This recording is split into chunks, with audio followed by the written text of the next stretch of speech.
ఈ కాశ్మీర్లో జరిగినటువంటి సంఘటన చాలా దురదృష్టకరం. ఇది చేతకాని చర్య.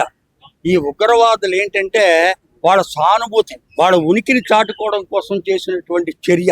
లేకపోతే ఏమిటండి, పాపం వాళ్ళు ఏదో సరదాగా కాశ్మీరు వేసవికాలం చల్లగా ఉంటుందని చెప్పి కొత్తగా పెళ్ళైన వాళ్ళు భార్యాభర్తలు కొంతమంది ఏదో వెళుతుంటే వాళ్ళ మీద అమాయకులు వాళ్ళేమి ఇదా ఏమన్నాను, వీళ్ళు ఏంటంటే ఏదో ఒక చర్య చేసి వాళ్ళ ఉనికిని చాటుకోవాలి అని చెప్పి కేవలం సెపరేట్గా మగవాళ్ళని తీసుకొచ్చి హిందువులనే టార్గెట్ చేశారు. ఇది ఒక దీని వెనకాల ఏదో చాలా పెద్ద కుట్ర జరుగుతోందన్నమాట. First point. వీళ్ళందరూ ఏంటంటే ఇప్పుడు వాళ్ళందరికీ తగిన శిక్ష వెయ్యాలి, వాళ్ళందరినీ పట్టుకోవాలి. మన మిలిటరీ ముందుకు వచ్చి వాళ్ళు నిజమైనటువంటి మొగాళ్ళు అయితే డైరెక్ట్గా ఫైట్ చేయండి. అమాయకుల్ని చేయడం ఏమిటి? ఎవరో పాపం టూరిస్టులు వచ్చి ఏదో వాళ్ళ సరదా కోసం కాసేపు ఇదిగా ఉందంటే వాళ్ళు చేయడం అన్నది చాలా విషాదకరమైన చర్య.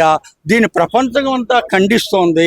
ప్రధానమంత్రి గారు వెంటనే ఎక్కడో ఉన్నటువంటి ప్రధానమంత్రి గారు వచ్చేశారు, అమిత్ షా హోమ్ మినిస్టర్ గారు వచ్చేశారు. అందరి సింపతి మొత్తం అమెరికా అధ్యక్షుడు ట్రంప్ గారు కూడా మనకి మద్దతు పలికారు. ఇది ఎటువంటిది కాదని చెప్పి ప్రతి దేశం వాళ్ళు కూడా దీనికి చేస్తున్నారు. నేను నా వరకు ఉడతా భక్తిగా నల్ల బట్టలు వేసుకుని 3 రోజులు ఆహారం తీసుకోకుండా మేము చేస్తున్నాం అన్నమాట. దానికి కారణం ఏంటంటే మనము వాళ్ళకి ఏదైనా ఇప్పుడు గవర్నమెంట్ ఏం చెప్పింది, చనిపోయిన వారికి ఒక 10 lakhs ఇస్తామని ఇవాళ ప్రకటించింది. గాయపడిన వారికి ఏదో 1-2 లక్షలు ఇస్తామని చెప్పి అన్నారు. కానీ దీని మూలన ఏం ప్రయోజనం లేదండి. వీళ్ళకి చనిపోయిన వాడికి ఆ 10 లక్షల రూపాయలు ఆ కుటుంబాన్ని జీవితాంతం ఆదుకోవడం అన్నది జరగదు. దానికి కారణం చెప్పమంటారా? ఇప్పుడు వాళ్ళు ఎంతో మంది జంటగా వెళ్ళినటువంటి వాళ్ళు భర్తను కోల్పోయారు. ఆ భర్తను కోల్పోతే పాపం వాళ్ళ ఫ్యామిలీ, కొత్తగా పెళ్ళైనటువంటి అమ్మాయి ఎన్నో కలలు కంటూ ఉంటుంది. ఆ పిల్లలు ఉన్నవాళ్ళు కూడా వెళ్ళారు. వాళ్ళ భవిష్యత్తు ఏమిటి? వాళ్ళ జీవితాలు ఏమిటి? వాళ్ళు ఎన్నో కలలు కానీ సరదాగా హానీమూన్గా వెళ్ళిన వాళ్ళని ఈ టూరిస్టులను చంపడం అన్నది ఎంత దురదృష్టకరమైన చర్య అంటే అంతకంటే అపచారం ఇంకోటి ఏదీ లేదు. ఎంతో కరుడు కట్టినటువంటి వాళ్ళు నక్సలైట్లు కూడా ఈ పని చెయ్యరు. వాళ్ళు కూడా ప్రజల్ని వాళ్ళు ఎవరు ఇలాంటి పని చెయ్యరు. వాళ్ళ టార్గెట్ వేరేగా ఉంటుంది.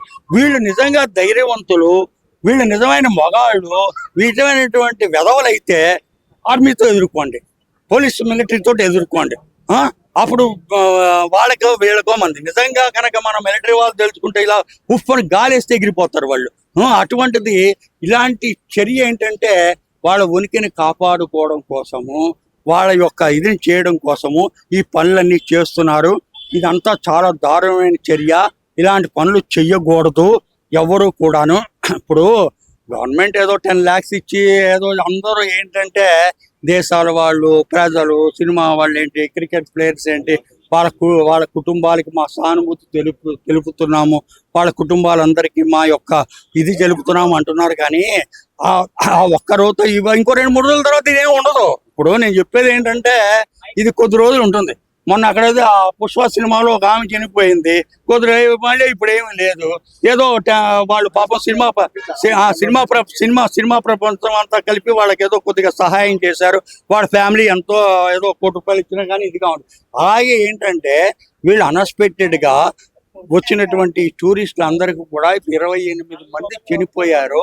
ఒక 20-25 మంది హాస్పిటల్లో, ఇంకా కొంతమంది ప్రమాదకర పరిస్థితుల్లో ఉన్నారు. వాళ్ళు కూడా చాలా ఇదిగా ఉంది.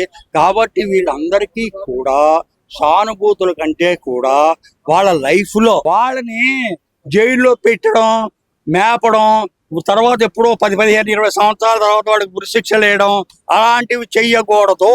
స్తంభాన్ని కట్టేసి పెట్రోల్ వేసి తగలబెట్టేయాలి, భూమిలో పాతి పెట్టేయాలి. అప్పుడు ఈ ఉగ్రవాద చర్యలు వీళ్ళందరికీ బుద్ధి వస్తుంది. కానీ నేను చెప్పినటువంటి చర్యలన్నీ గవర్నమెంట్ చెయ్యలేదు. దానికి కారణం ఏంటంటే కొన్ని చట్టాలకు పరబడి మన దేశం ఆ చట్టాలనే విలువగా చేసుకుని వీళ్ళందరూ చేస్తున్నారు. లుంబిని పార్క్లో గోకుల్ చాట్ భాండార్లో జరిగింది సంఘటన, ఎంతో బొంబాయి తాజ్మహల్ హోటల్లో జరిగింది. ఏంటి చేసింది ఏంటి? వాళ్ళని వెంటనే తీసి శిక్ష వేస్తే కదా వాళ్ళకి నెక్స్ట్ ఇంకొకసారి ఇటువంటి ఇది జరగదు.